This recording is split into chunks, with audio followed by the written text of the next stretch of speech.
Okay, we're going to cut some glass tubes now. I'm sticking in my little camera holder here. And move the tailstock up here so we can be a little closer.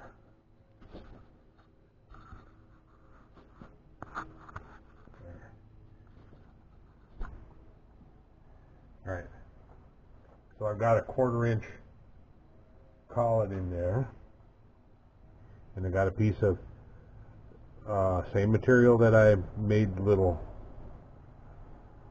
compression rings out of. Got the glass tube here, and I want some glass tube. I want a piece of tube that's 1" 300. So we'll take and put it in the collet here. And that compression will our material will clamp on that. Let's get the scale here. Right. So I want to be able to get a 1" 300 piece. I'm going to pull that out. Carefully and not break it.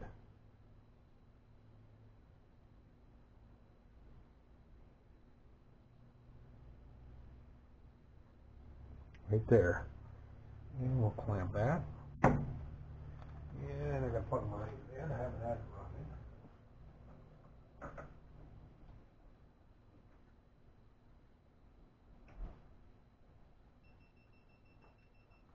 Okay.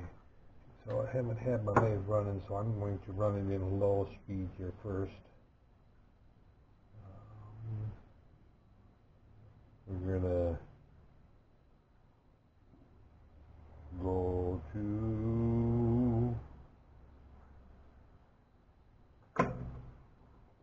A1. There we go. Get the oil going in there.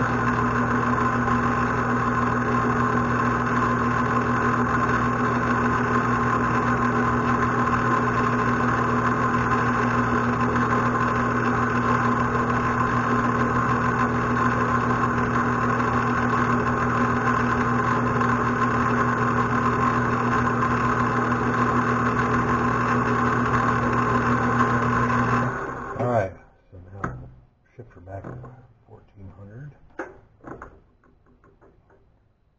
Alright, and what I'm going to use to cut the glass tube, I've done it several ways. You can use diamond file if you've got diamond files. I have diamond files. I've used a diamond file before. The easiest way is to go, if you've got a Dremel tool, just go buy a little diamond part-off blade. They're not expensive. And that's what I'm going to use. Plug it in over here.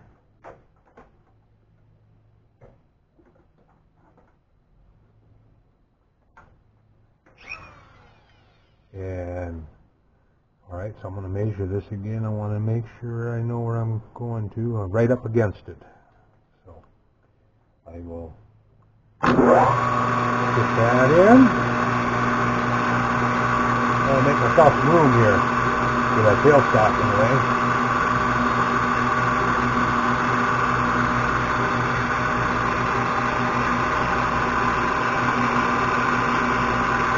I might have to move you back a little. Alright. So we just take and turn that on.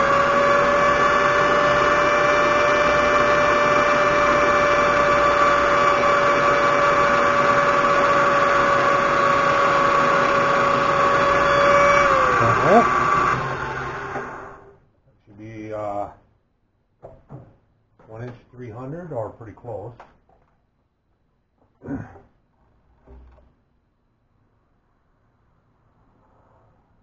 Right here.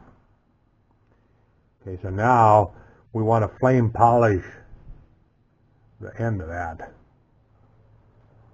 So you take the torch.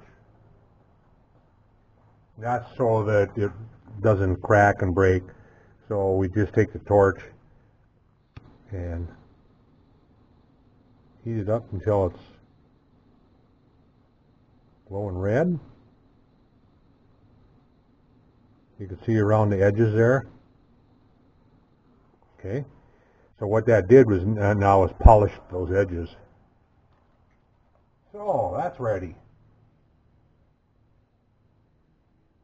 So the tube is ready. Cool it off.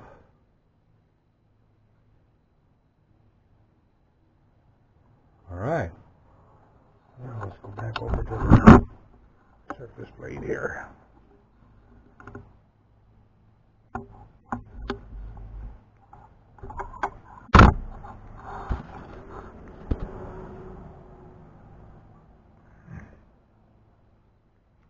And then we'll put it in our fitting here.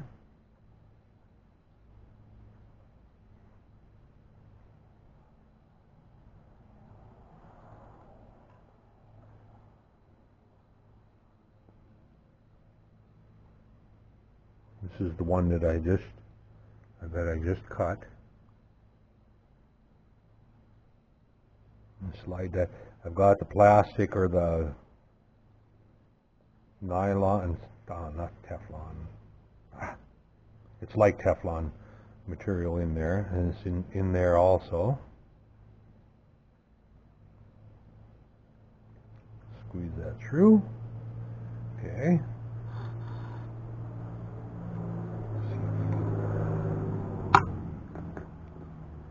Move you out here so you can see what I'm doing.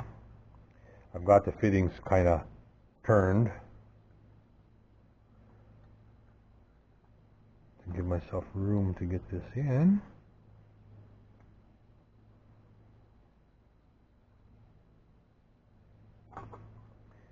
And then we want to turn them. We want to turn them so they're straight.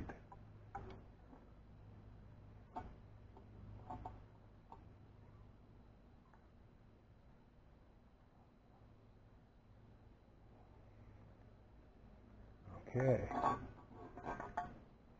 take this over here.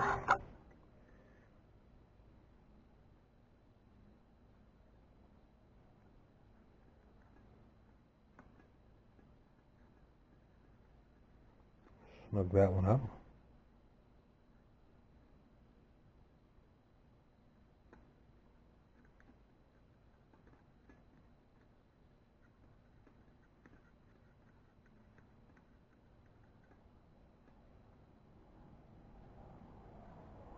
Make sure the last tube is in there yet. And right now I'm just going to finger tighten it for now. So there's the glass tube in place.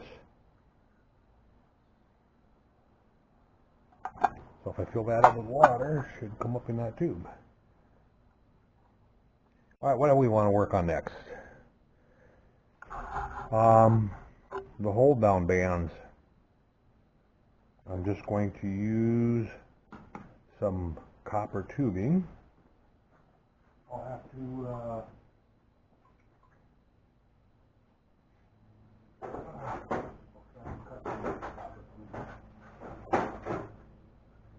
I'm looking for some scrap here.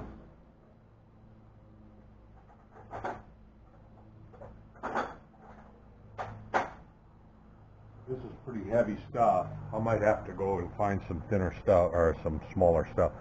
But what I'll do is I'll cut strips out. That way it'll have a crown on it, and then it'll just and you just put it down into this notch, crimp it over, put it tight around down into this other side, and crimp it over.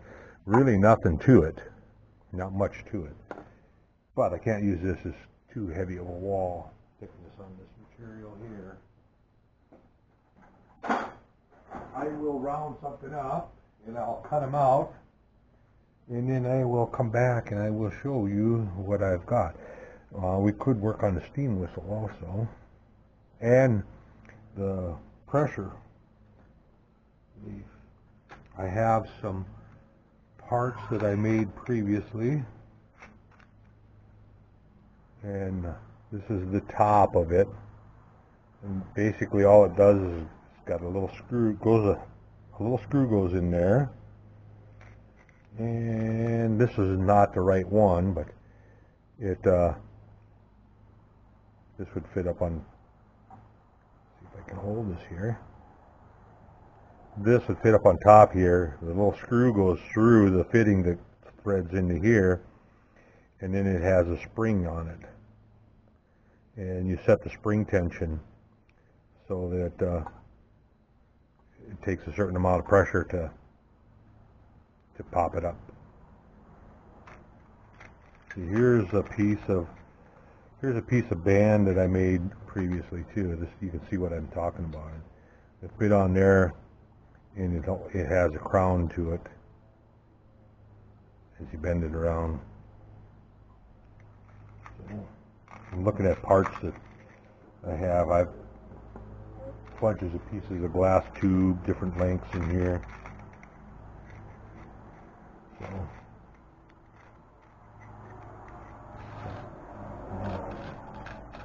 but anyway, I'm going to go ahead and make some pieces of this band. I could use just flat though too, because they do, some of the Weeden engines had bands that were crowned, and some of them had just flat bands.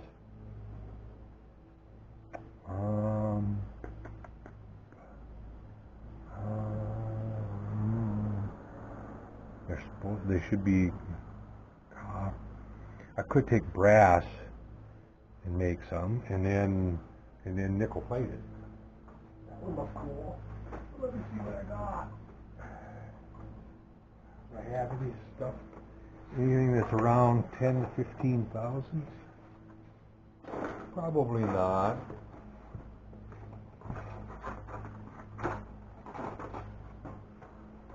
This stuff.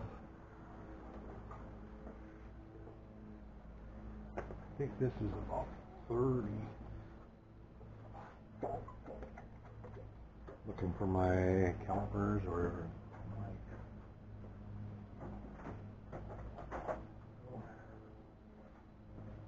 yeah, this is, oh no, this is 15,000. That's about what I want. That's what I was looking for. Around 15,000. There's some other pieces here. Well, that's much thicker. That's 36 thou. So, not sure where I got this, but if I shear off two pieces, I wonder if the paper cutter will cut it. Should. And I want them to be about 200 thou wide. I'm going to go and see if I can cut this with a guillotine paper cutter. If I can, then I'm going to cut off two pieces about 200 thou. And then deburr them up, polish them up, and then I'm going to go ahead and nickel plate them. That way they'll be nickel plated. I will show you the nickel plate process that I use, that I've been using. But once we get that, then we can work on whistle, and once we get that locked in place, I can also put the copper tube on here going to the motor. I didn't want to put that on yet with it not in place. We're getting close though. 2 bands, whistle, and a pressure relief valve, and copper. Oh, and I need to make the screw. I have to fix this. It's all crunched over. I'll have to fix where the screw goes in, and then plus make the screw. I've got a few little things to do, but it's coming right along. You know, even with this motor, I still It's just like every other motor. Every time you're out here, you have to run it at least once. That's a rule.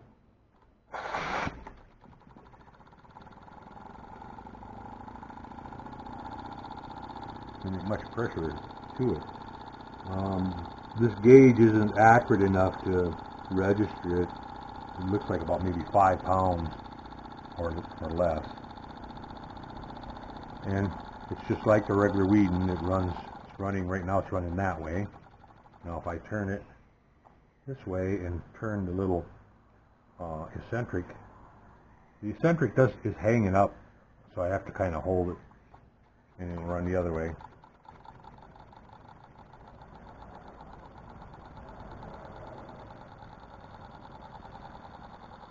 So this motor actually, I got the timing actually pretty right, pretty good.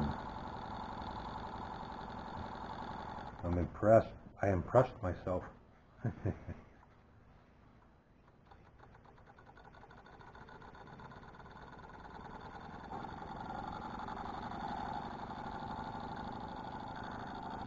Can't wait to run it on steam for the first time. Shouldn't take much steam to run it. All right, I ran it one time. Like I said, got to run it at least once. That's just the way new engines are. You got to run them at least once when you're out. I'm gonna go cut that, and then I'll be back if I succeed in cutting it with the paper guillotine and get it all buffed up, polished. That's the thing with nickel plating too. Yeah, I could go nickel plate this right now the way it is. You're not going to get a really nice nickel plate on it. If you need nickel plate, will not cover up and not make it look shiny if it isn't already polished up and looking nice. I mean, and it won't cover up scratches. It's the nickel plate that you're putting on is so thin that the scratches and everything are going to show up. So you have to take care and polish it and then nickel plate it, and then it'll come out good. It'll come out nice. So anyway, I better cut away, and I'm going to go do that. Be back. Okay, I decided instead of using that brass, I had some copper pieces that I had that I was screwing around with and already nickel plated it. So I thought, what the heck? Well, I might as well just use some of that. So I don't have to do the nickel plating. I put one kind of in place already. I need to go tip it over and crimp it. I haven't crimped it on the other side yet. I'm just sitting here trying to bend it without messing it up too bad.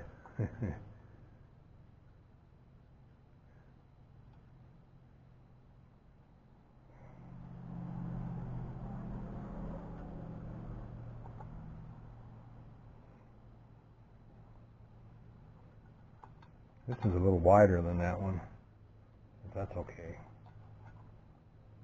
Let's pull this out a ways so I got room to kind of form it around that.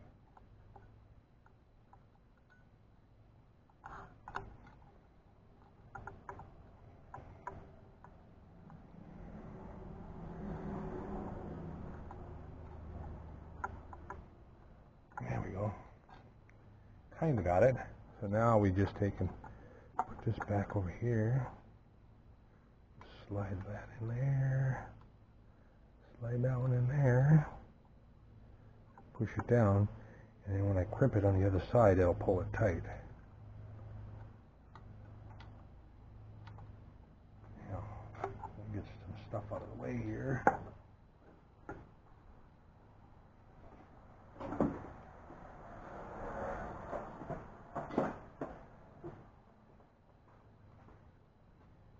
So, the last ones I done, I used a screwdriver and a hammer and basically clamped it into place.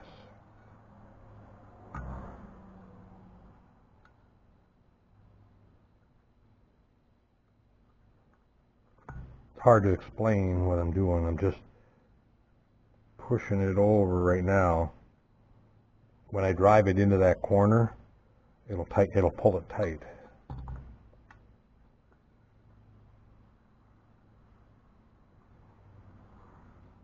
I wonder if I can just use the pliers. So let me see. I can grab it with pliers and squeeze it in there.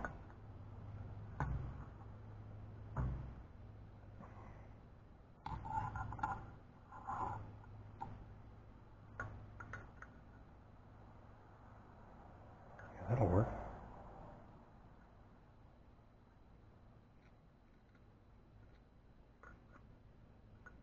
Seems like it pulled it a little tighter. Oh yeah, it's snug now. That will work. And push that one down in there. Push it tight.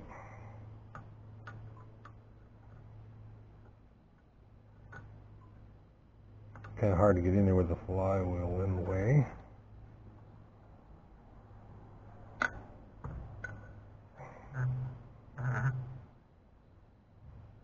There we go.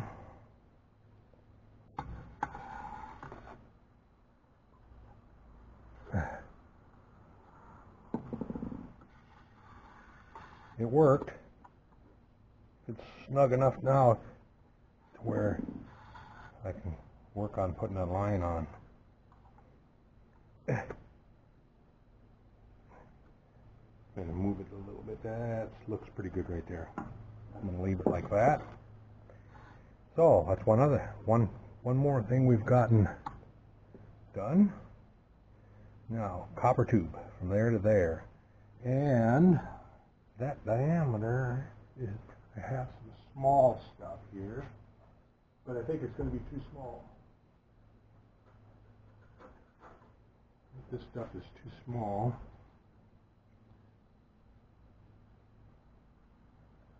Yeah, it's kind of small. I don't know if I have anything that's bigger. I could stretch it a little bit. Make a little manual and stretch it a little bit, but I'll do that.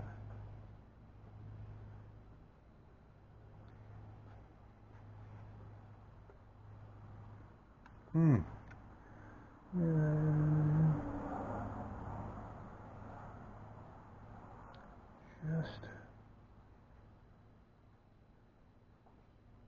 looking for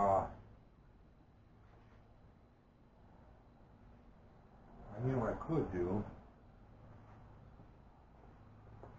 I could make a sleeve fit on there to fit on the end of this that'll fit in there snug, and solder it on here and then push it into that. I think that's what I'll do. I think that's the plan. I'll make a brass sleeve that will fit on this tube, and then and fit really snug into that. Because up there, I'm not going to solder that up here. It's going to just get Loctited in, and it'll just come out and over here. So it'll be it'll be an S kind of shape. And over here, if I can get that out. There we go. And then I can just ream that out. It's about the same size as what I need up here. Damn close. Okay. I think I got a plan. And this copper tubing is an old thermocoupler, is what it is. I saved the the copper tubing from it.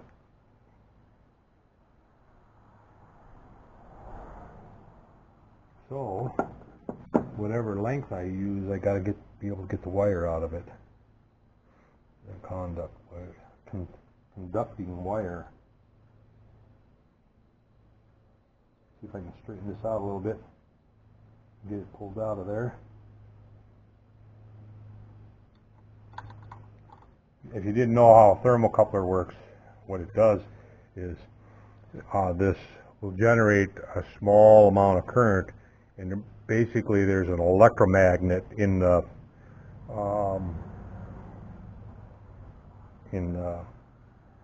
regulator behind your stove, and it creates enough juice to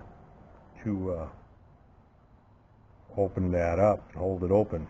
It's just basically it's just a electromagnet valve. So if you ever have your thermocoupler go bad, you could take I don't know if you can take a 9-volt, but you can just take a small battery and put on there to get by. Put juice to the, cut off the end of the that goes on the end of the flame, because that's what generates the current. And put a small amount of current to it, and it'll hold that valve open.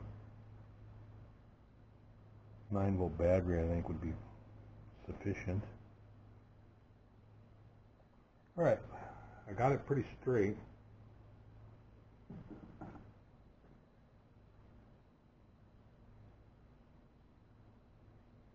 There we go.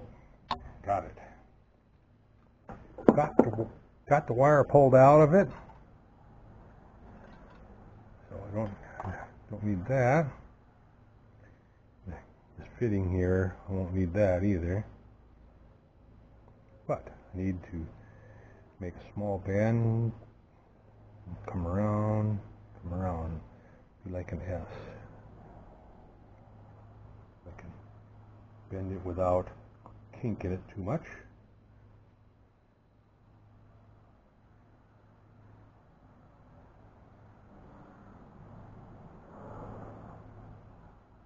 I'm just hand bending it.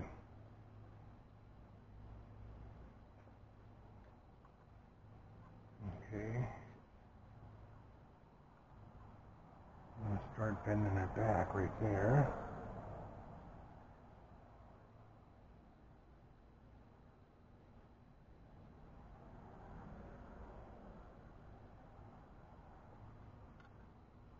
More.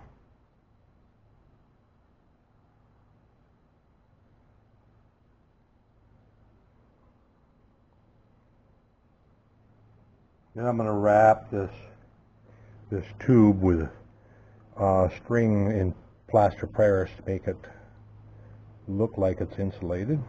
All right, I'm going to take and cut that off right there. I don't have a small enough tube cutter, so I'll have to cut it with my Dremel tool, which I just happen to have out. Cut it off. Soft material with this diamond, I don't know. We'll see.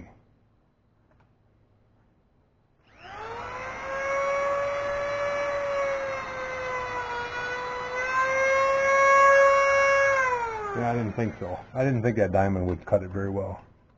It rubbed it, and that's about it. I'm gonna get a abrasive part-off wheel for it.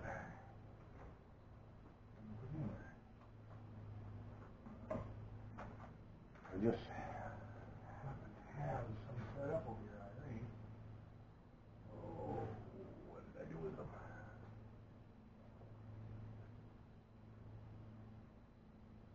Oh, laying on my other bench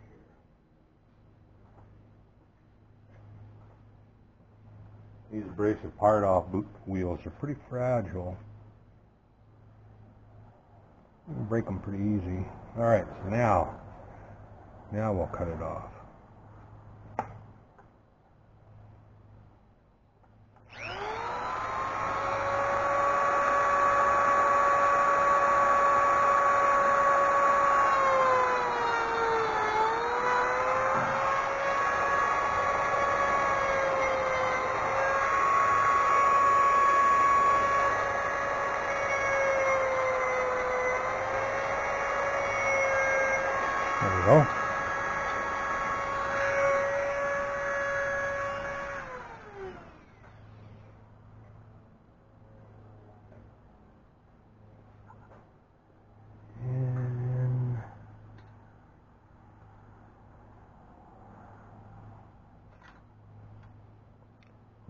this way. Yep, that's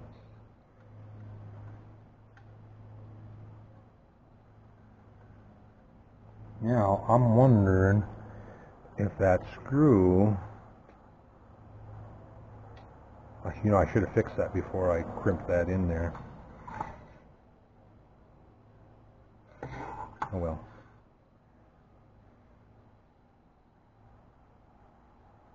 But now make a sleeve for that to sit in there. But I'm wondering if that screw is going to go into that, into this tubing. Is what I'm wondering. Or is there an actual sheet in this lead?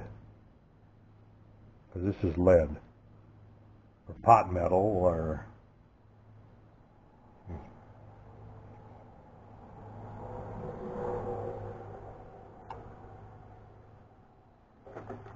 burr this tubing a little bit.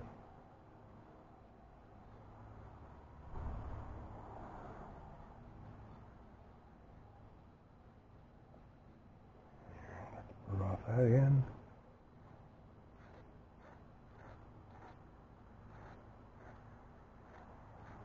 Windier and heck outside. It's like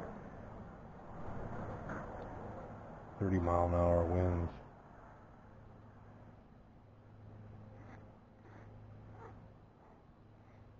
Well, I'm going to go ahead and make the sleeve for this on both ends, and then I'll be back.